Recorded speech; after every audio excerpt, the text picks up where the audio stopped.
It's like the intense shaking of the martini moment. All right. I see you late when it comes to pouring martinis like this. Oyster? Perfect. Awesome. All right. Welcome back. It is Late Night with Dr. Paul again. I'm here with my good friend and mentor, Poirier. Welcome, Poirier. Thank you, Bob. Corey, you are an entrepreneur, an author, motivational speaker, musician, stand-up comic, talk show host. Basically, you're me except good. Is that fair to say? I don't know if it's fair to say you're not good, but Yeah, at least it's accurate to say. Ask around. Ask around?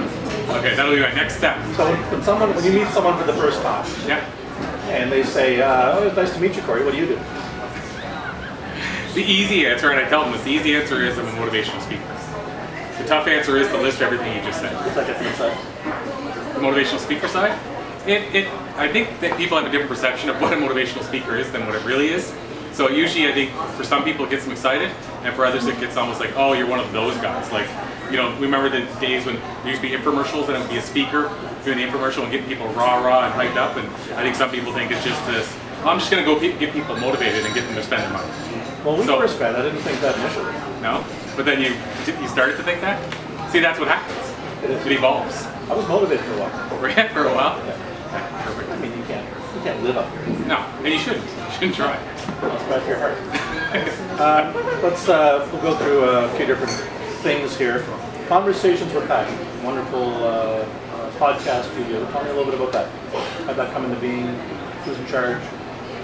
Well, I guess how it came into being is I had a newspaper for a number of years, and the newspaper is, of course, in print, and it's just you read the article and you consume that way.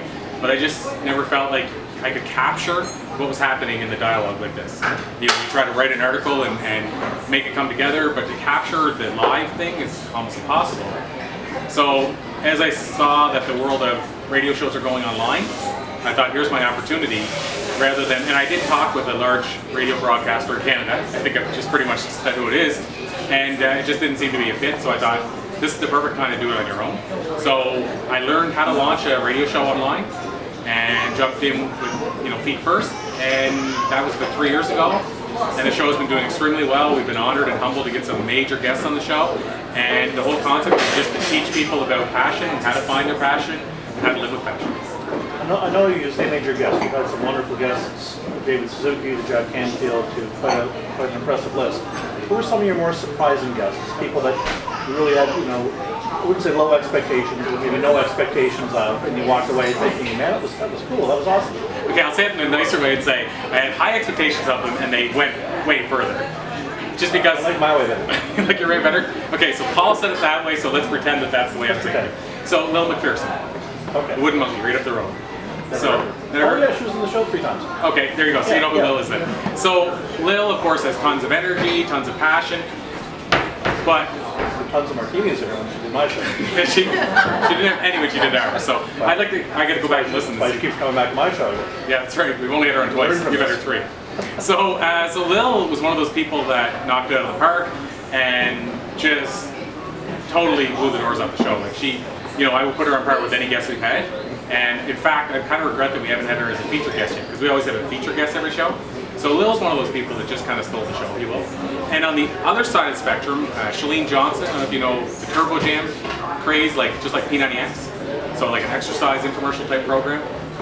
Lost you? Exercise? It's this thing that, so we had Shalene on the show, and I thought she was going to come on and talk about Turbo Jam, and she came on and talked about social media and online business and how she grew multi-million-dollar online companies I didn't even know she built. So that was on the other end of the spectrum, somebody that's a high-level guest that totally, blew my expectations with them. So Lil McPherson, if we want to go local, and Shalene Johnson, if we want to go global. What exciting guests are we working on right now? Well, we have. Say yet. Oh yeah, I can say for sure. So we have Mark Victor Hansen coming up, and I don't know. Everybody here knows who Mark Victor Hansen is, but he is the co-founder, co-creator of the Chicken Soup for the Soul series. So there's Jack Canfield, who we've had on, and now we're going to be hearing Mark Victor Hansen soon. So all over the map. That kind of sums up the show to tell you it's that unique. Those are the big guests coming. We got to get Paul Resturant on the show soon. You're not big enough for that. Not big enough?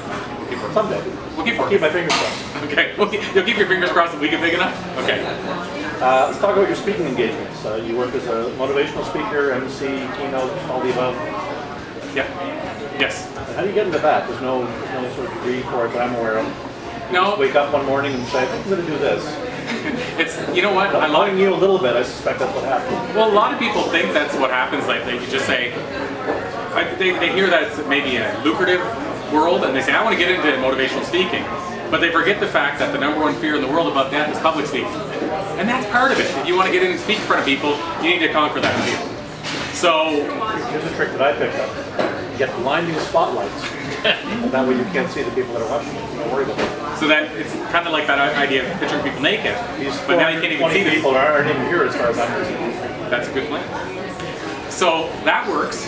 And so yeah, so I guess how did I get into it though? So one side is I think a lot of people think you can wake up and start doing it.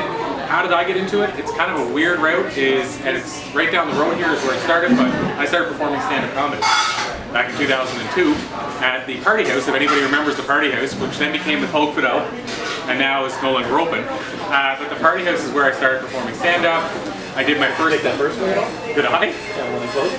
Oh yeah, absolutely I did. I was furious. I was going to go down and talk to somebody, but I didn't. I was in town.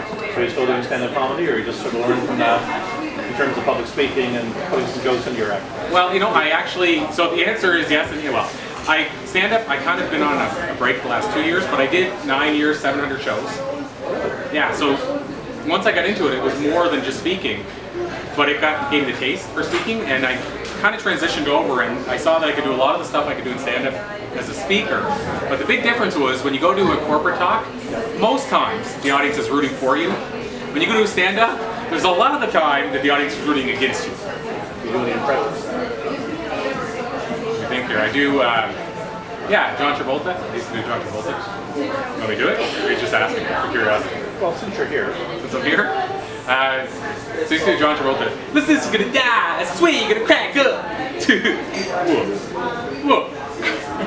It only really works if you watch Welcome Back Home. It's just that John Travolta. Vinny Weber. Much better than I am. But better than yours? Oh yeah. I'm impressed. We're already working towards getting big enough to have you on the show. You're close. Getting closer. I don't want to make you feel bad. What are some of the more unusual events you've spoken at? I mean, I'm sure, and I may have misread this on your website, but you were sort of the keynote speaker at the Homeless Televangelist Convention. You may have misread that on the website. 2012, no? You may have misread that on the website. Did you want to go there and they wouldn't hire you? Or? No. That might have been my other website that we didn't launch, but you found it. The one that's sitting there. I am diligent when it comes to my research. You are diligent. Your name is Corey, right? Yes. That's correct. Yeah, good job. So I haven't done that event yet. I haven't even been asked to do that, but that might be in the future. So, I guess not strange was, but I did a TEDx talk about a year and a year ago, and that was a really cool experience. But I was just telling Rodney that there were some things that kind of shocked me about the TEDx experience that a lot of people wouldn't know, which is that you can't wear any brand name item on your body whatsoever. You can't even have a tag on the back that's a brand name. If you go 1 second over the 18-minute, at least mine was the 18-minute allotment, they won't actually air your TED Talk. So it was a unique experience because I didn't see how intense it would be. And I was speaking after somebody who was working on robotic arms. Like helping people with robotic arms. How do you follow that? So Make shit up.